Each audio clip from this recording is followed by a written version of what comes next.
So good afternoon, everyone. Should we start or wait a bit?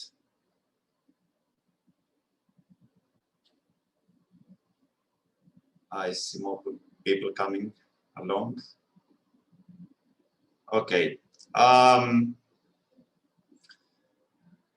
Welcome, everyone. My name is Nektarios Karanikas. I'm Associate Professor in Health, Safety and Environment at Queen's University of Technology.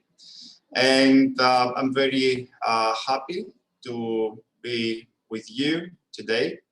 I'm going to present some work we did with Caitlin, Sophia, Julian, and David. And the title regarding the transition into the new standard, the ISO 45001.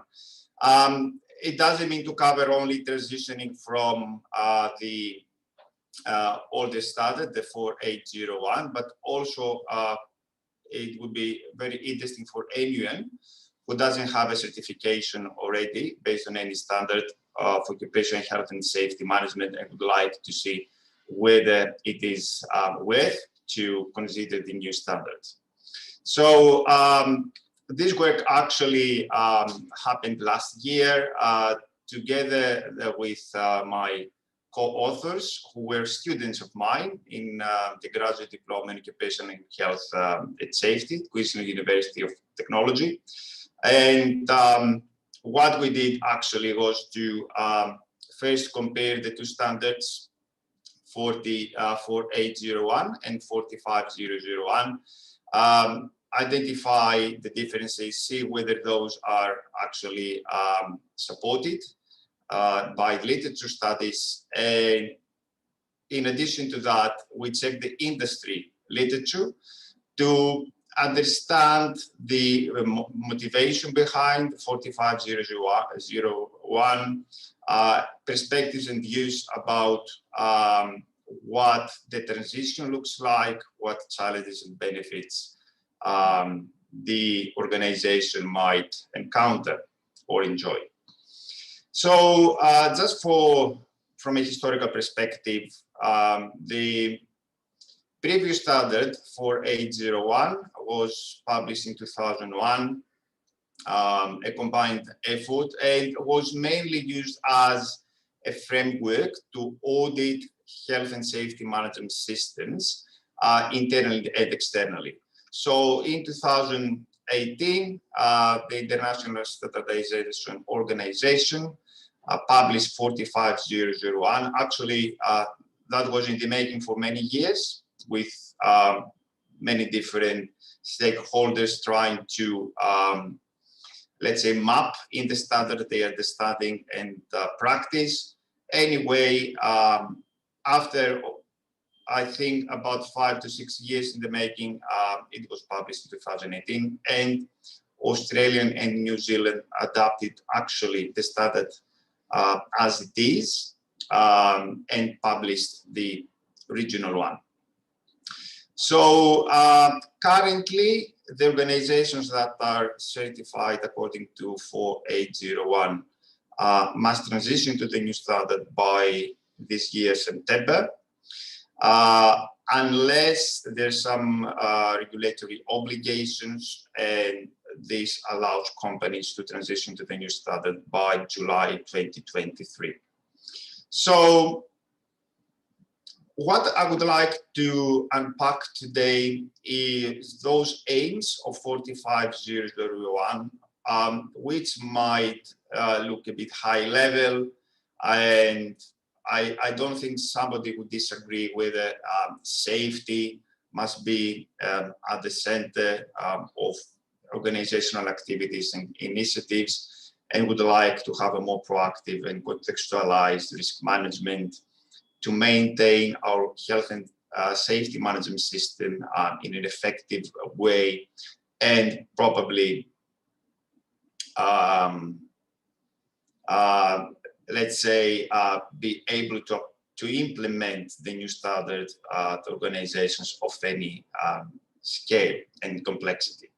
So those are the basic, the pillars, let's say, the basic concept behind 45001. And my presentation of the webinar will have two parts. As I said before, firstly, we're going to see the differences between the two standards, the major ones, not to the level of word or sentence, and whether those differences actually signal an evolution, if they're supported by literature, and they are the way forward. And second, what the industry says about transitioning, about any challenges and expected benefits. So going to the first part of this presentation, as you can see on the slide, the two standards have a different way of approaching health and safety. One of the principal differences between 4801 and the new standard is that in the new standard, people, leaders, and workers lie at the very center of the system.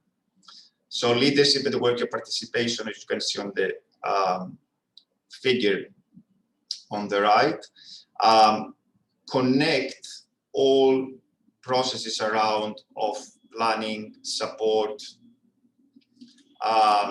performance evaluation, and improvement.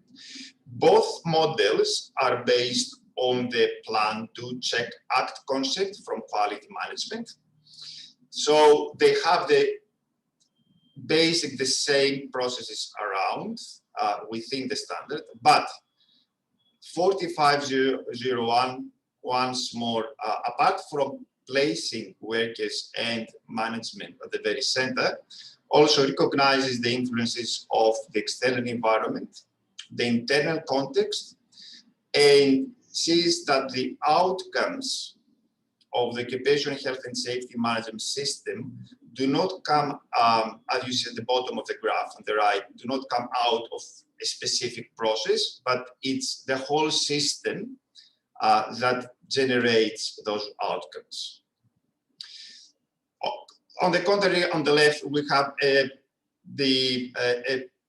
more process-oriented, let's say, approach from policies, planning, implementation, measurement, and review, and of course, the iterative cycle of plan, do, check, act. So the message is, even when starting reading the new standard, are really salient that people at the center and the context matters. Now, moving to the first major difference, the context. So the previous standard says that we need to understand the risks within the organization so that to design the system appropriately. The new standard extends that concept. It doesn't cancel 4801, but says we need to assess, we need to understand everything within and around the organization. And this entails any parameter that can have an influence on the organization and the achievement of the objectives. So legal demands from a legislative perspective, but also market conditions. What do the different stakeholders need? Not only a specific group, we're talking about everyone using the system or being affected by the system. What do we have in terms of internal influences? How do we run the business? What is the position actually of health and safety within the business? And this guides the scope of the occupational health and safety management system. What do we include and what do we exclude? And this is too important because whatever we exclude from our system for any reason must be closely monitored to see if it changes so that we will be able to adapt. We might want to include something we excluded yesterday, or something that we included today might not be of added value and could be excluded. So it's a dynamic process. The context itself is dynamic, but it's a major difference and addition. And when actually seeing what literature discusses about context, I just have a few examples on the slide regarding the changing environment within which modern businesses operate, emerging risks. One example from patient safety in the healthcare industry sector talked about domains of safety practice. So you can see the first talking about the context from the cultural perspective in communication and relationships, then discusses the internal context in terms of structure, of complexity and size, and goes then towards the external factors that can and will actually affect how the organization runs the business. And what technology do we have available? How this evolves? This semester, I asked for my students to write an essay about the developments in technology, how this could affect occupational health and safety. And it's amazing what is going on out there. And it's a big question whether organizations are ready and prepared to embrace technology to improve business, including health and safety, or whether they're going to ignore it and will be left behind and try to catch up later on. The second major difference is about the strong commitment and effective leadership. This starts from the very basic part that whereas the 4801 says that management could delegate the responsibilities, in 45001 lists very specific and distinct responsibilities of management needed to create, facilitate, maintain, evaluate, and promote the system. They are part of the system. They don't just delegate to the safety department, I would like to pursue the application, the implementation, or certification according to 45001. Okay, take this project, start running that, and let me know what you need. No, this is not the way the new standard expects how organization will implement the new standard. So management can still, of course, delegate responsibilities and authorities, but remains ultimately accountable. And I'm not talking about the legal accountability, I'm talking about accountability against towards stakeholders, internal and external, to facilitate, to support visibly the journey towards implementing the 45001. Literature, of course, has plenty of supportive evidence regarding management commitment. So many problems, according to Mahmoudi and Toll 2014, we know can be influenced by managerial level decisions. In many studies, and not only the one on the slide, commitment is the first principal and major actually driver towards an effective occupational health and safety management system. And especially a newer study advocates and observes that sometimes management is very enthusiastic and they say, okay, yes, indeed, we're going to implement the new standard, we're going to invest resources, we're going to pursue certification, and we're going to be great. But then over time, this commitment decreases. And whereas the system can be nicely and effectively established in the very beginning, then it becomes more a paper exercise, a system that exists just for the sake of showing that we have a system in place. It does not deliver, it does not add value to the organization.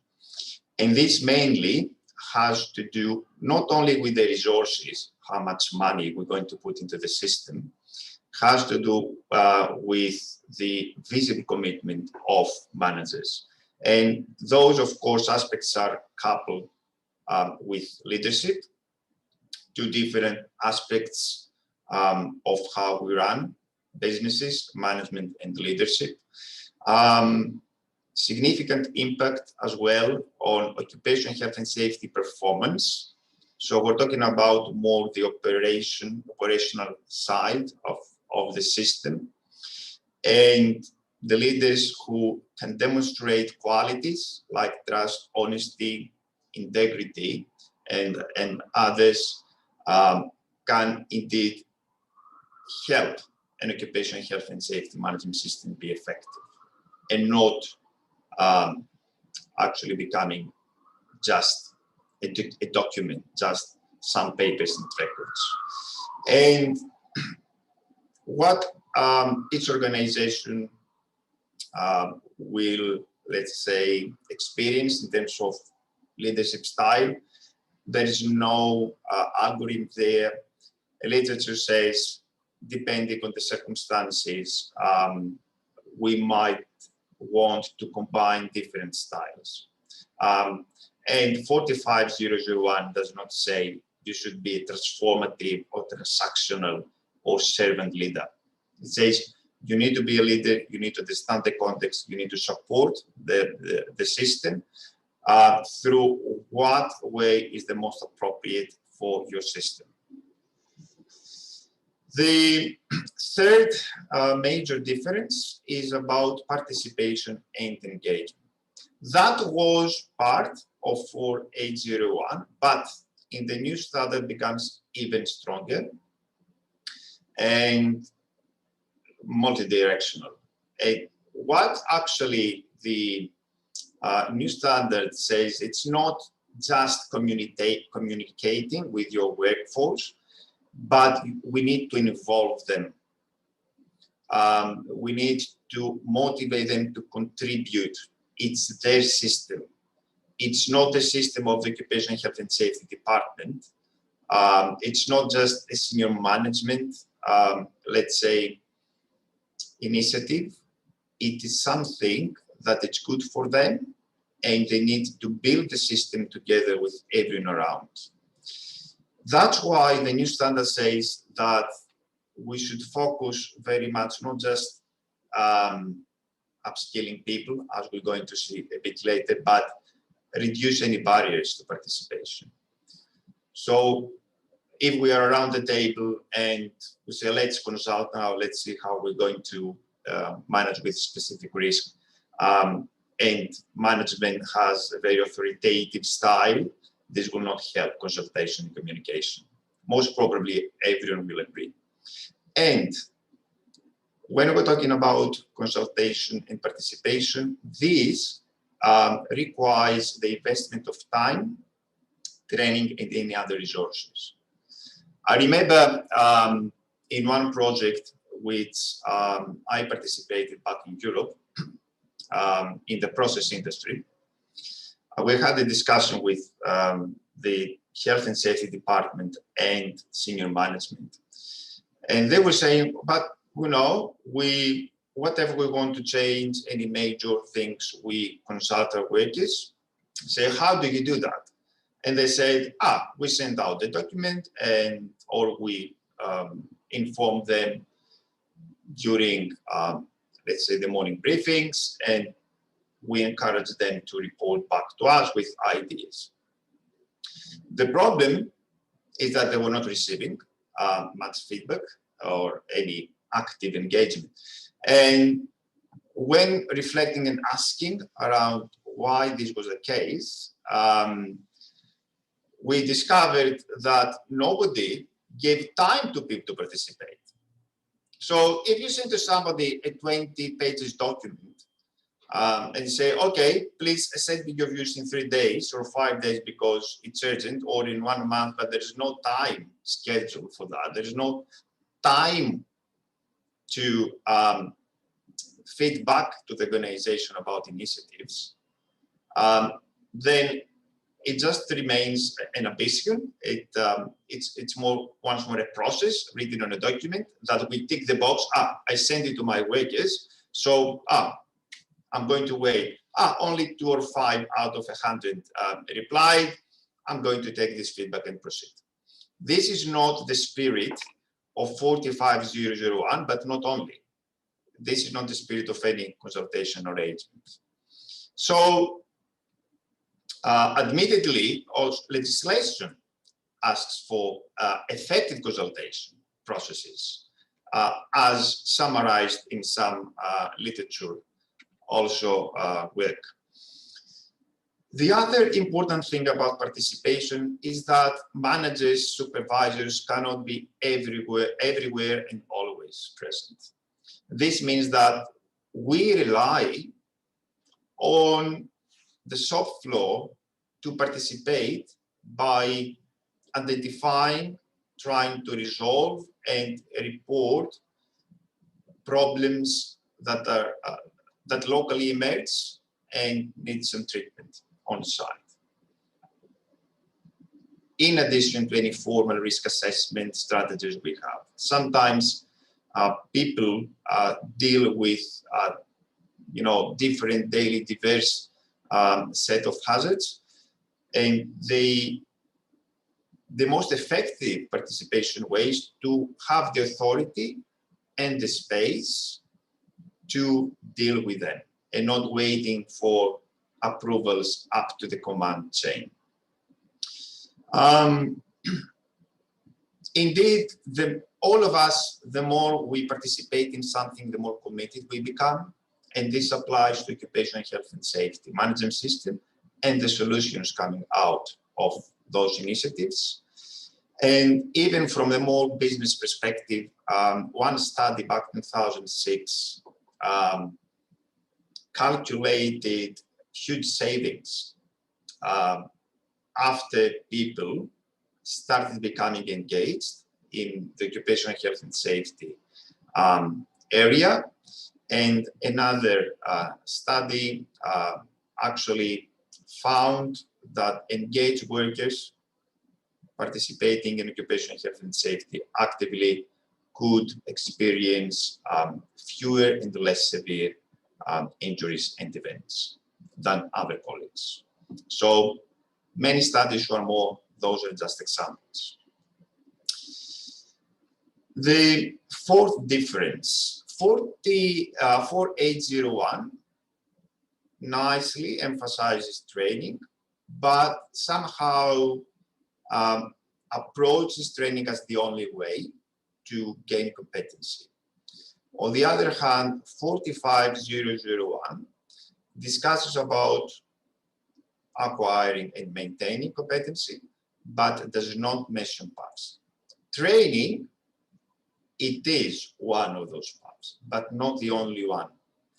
And organizations need to find ways, apart from formal in-class education and training, to increase competency. What those would look like? Even roundtables, sharing lessons from good things and bad things.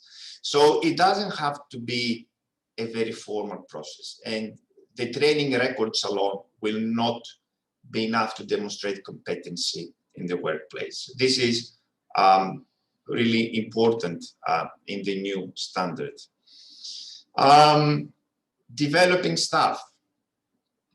It's not only the technical development, how they're going to do their job safely. It's about development of human skills or soft skills, as we usually say. If people do not, let's say, speak out because they're afraid in terms of if the idea is good, they're afraid of being judged, and any other barrier in place that they might perceive, maybe it's not a real barrier, then we're going to miss the opportunity to improve through consultation and participation.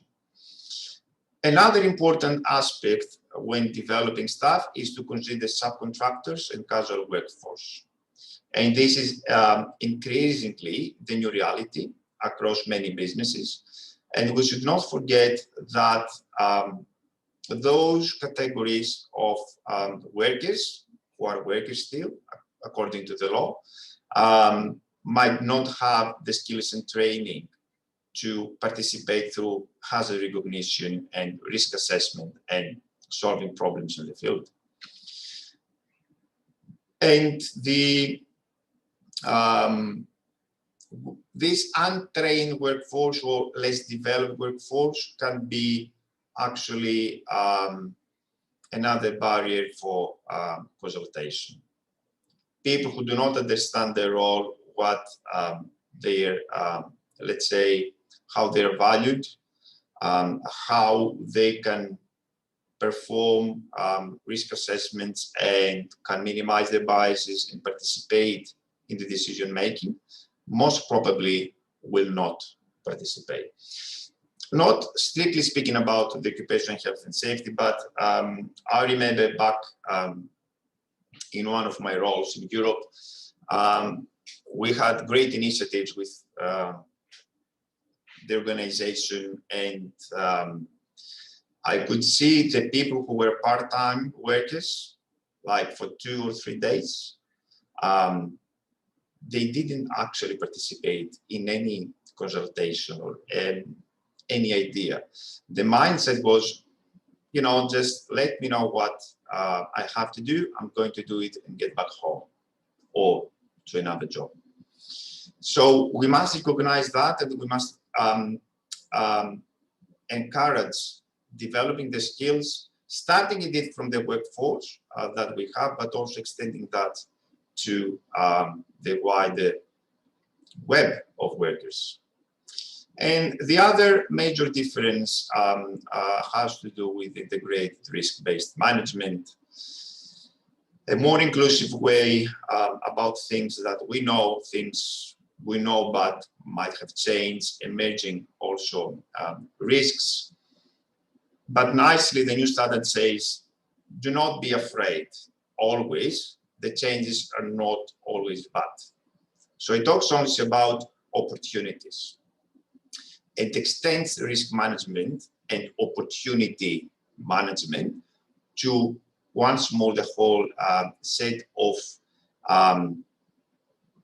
parties that interact with the organization, suppliers, contractors, even the community.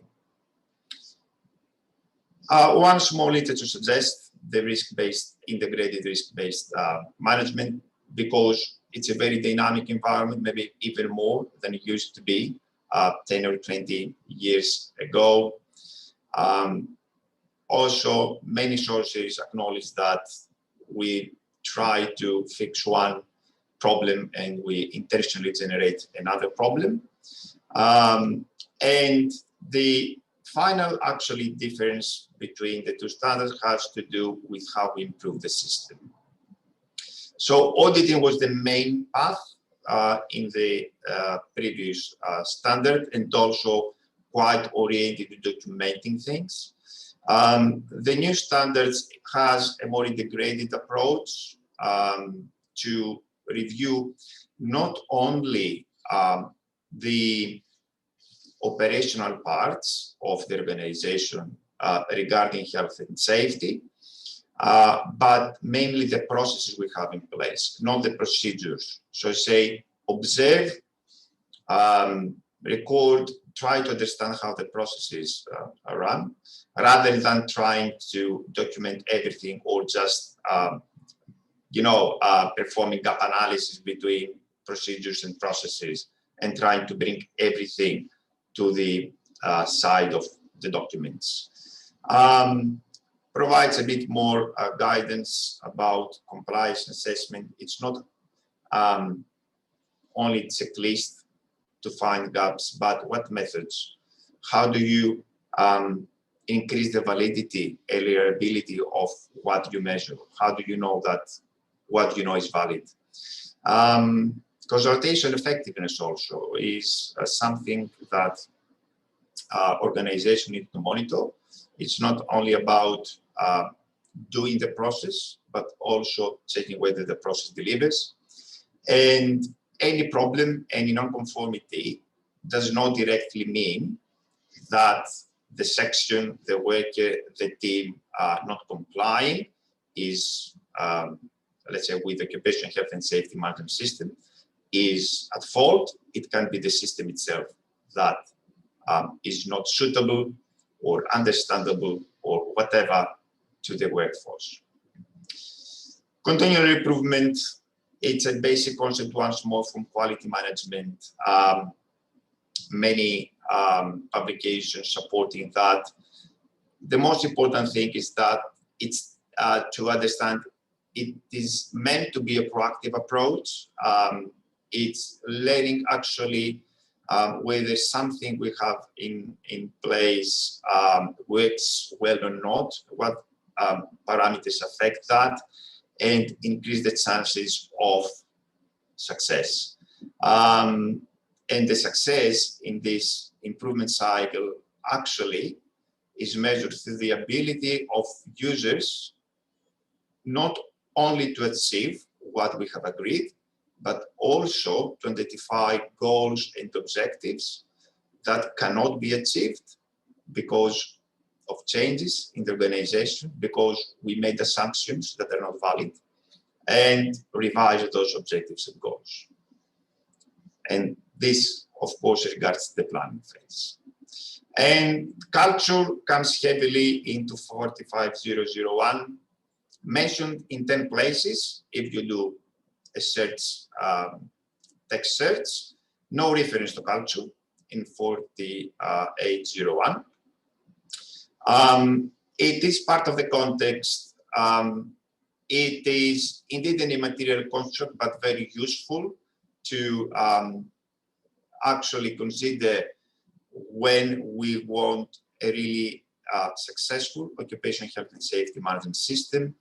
And within this actually framework of culture, actually the standard shows the way to understand what we mean by culture.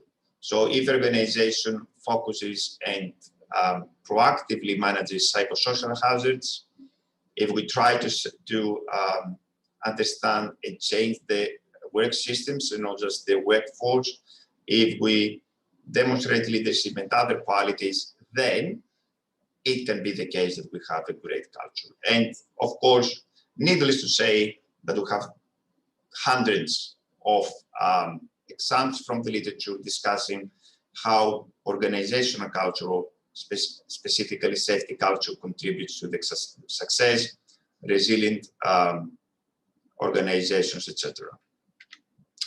So to give the overview of the major differences, 45001 extends for 801. It does not cancel anything that we know. Just major 7 areas are different, apart from the details, and literature supports those differences. And 45001 recognizes that we need this balance between consistency, specific way to do things, and agility, adaptability, that we must be able to revise, to rethink, and to redesign. Now, going to the practicality side, first is about the transitioning process, is about the preparation. As I said before, analyzing the context, deciding what we're going to include and exclude from our system, to develop or adjust if we already have occupational health and safety policy and objectives, and consider whether those actually are aligned with any legal, let's say, requirements around. So this is just once more preparation, what we plan to launch, a time frame and plan. It's important what resources and competencies we need, and then identifying the gaps between what we have and what we need. Once more, taking into account that implementation of a standard is not one-way activity, one-off activity. It's something we need to invest, but then maintain so that can be sustainable. And the question whether we need the certification. The standard itself, we need to separate those two things. It doesn't mean that somebody who would like to implement a standard needs to gain a certification. So standard is the best practice. Certification is just a mechanism to validate that your system conforms to what the standard says. So I highlight this because some organization would like to say, okay, I'm going to start experimenting with the standard, with this best practice document, and see how it goes, how much effort and resources and other investments I need in practice, and then I'm going to consider whether to pursue certification. So those are two separate things. And the preparation, of course, phase requires the engagement of everyone to the extent possible, communication towards all directions, consultation with the workforce about their needs, not what we need from them alone, but what they need to put the occupational health and safety management system we plan in motion. And if things make sense to people, and if people understand how they're going to be part of the change and how they can contribute, then we have a great ground to let's say the basis to build our occupational health and safety management system. Now, going to action.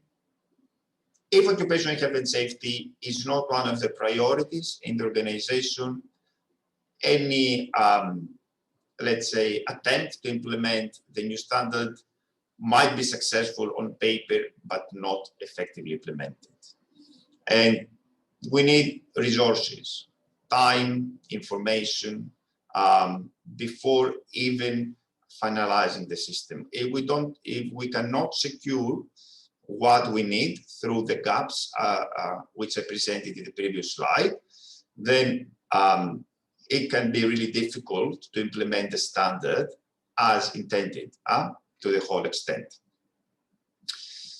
Training, hazardification, and major risks must be identified, not because we don't know them already, because we said that the 45001 extends the envelope. It discusses about external context and emerging risks that influence the organization, in addition to risks that we might have, let's say, underappreciated, like psychosocial hazards and risks. So this is what we need to identify as early as possible, the change and additional ones. And to review what we do, plan, do, check, act once more, to learn out of that through different means, audits, assessments, investigations, performance reviews. All those together must come together and inform whether we're going to the right direction. Now, on the challenges front, the industry recognizes that some organizations might not have previous knowledge in occupational health and safety management systems, or they might not have the resources to seek assistance from outside, or might be unfamiliar with ISO standards. So that could be a set of challenges. Another one is that after the first gap analysis between what we need, what we have, what we can get, management might say, best practice is respected and accepted, but maybe it's not the time today to move forward. Or also workers can resist to this change, because occupational health and safety management systems, according to 45001, is not something we impose, it's something we build together. And we all have responsibilities. Indeed, management has those 13 big responsibilities, but then the workers, everyone in the organization, has a role to play and help management to realize their responsibilities, not just being the receivers of the system. Also, some people might read through the standard and many sections and subsections and think, how am I going to do that? I need to have policies and documents for everything to ensure a systematic approach, which actually it is a reality. If an organization has a paper mindset, then 45001, because it requires more things, will produce more paperwork. All of this is not the spirit of the standard. And as I said before, they need to consider whether they would like to pursue certification. Challenges, internal and external. We need to understand that the inspectors, regulators must be familiar with the new standard, the way that organization tries to put that in motion. We need also to acknowledge that it's a standard. It's not a guidebook in terms of steps, 1, 2, 3, 4, 5. This allows flexibility, but at the same time might be inconvenient for organizations who are more familiar with prescription. And some terms and definitions in the standard change from the previous standard and might not align completely with legislation. So this is an area of caution. Now, the benefits we expect. First of all, ISO 45001 is designed to be integrated with other management systems, meaning that it's not an add-on to the system, but becomes part of a larger system, and offers a nice systematic way to run a system and actually benefit occupational health and safety from different angles, including demonstration of meeting legislative obligations. All those differences we discussed, the 7 major differences, plus the investment of the organization and honest engagement of everyone, is expected to lead to tangible outcomes in terms of fewer incidents, accidents, diseases, increase the morale to support a good culture, a mature and positive culture,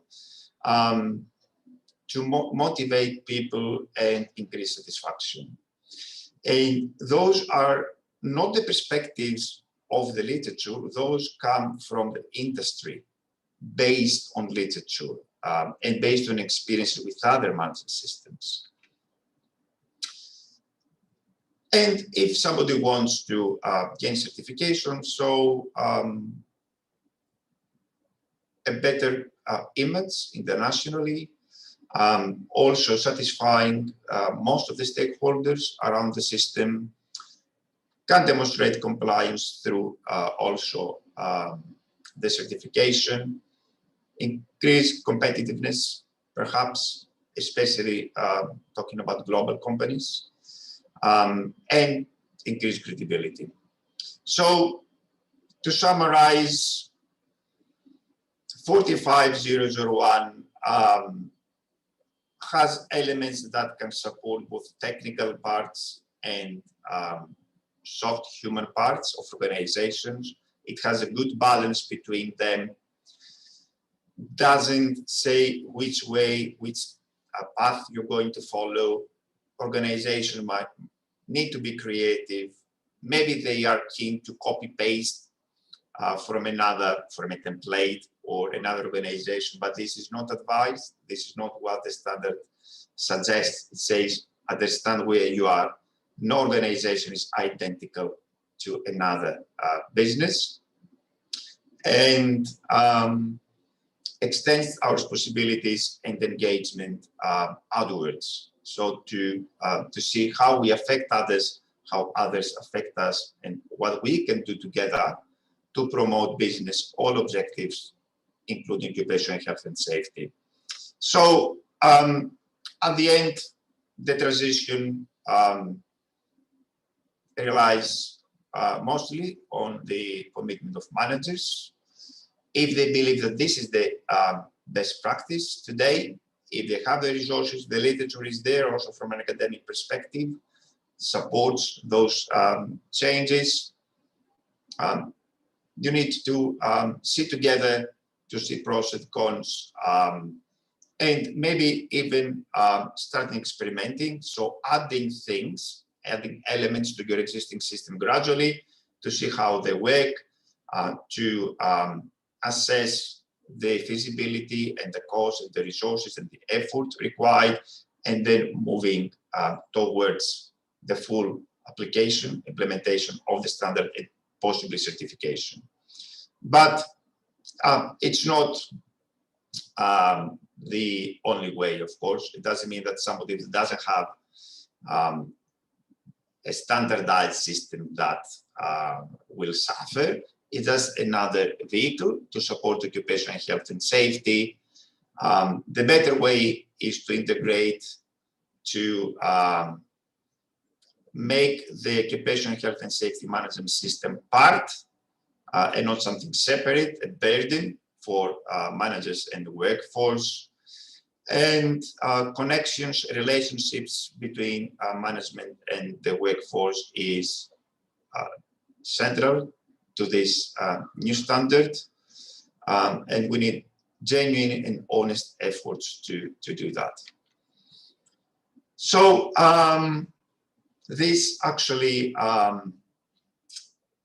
concludes what I had to share with you today. Thank you very much for listening on behalf of my ex-students and now workers in the occupational health and safety field in the industry, Caitlin, Sophia, Julian, and David. Thank you so much.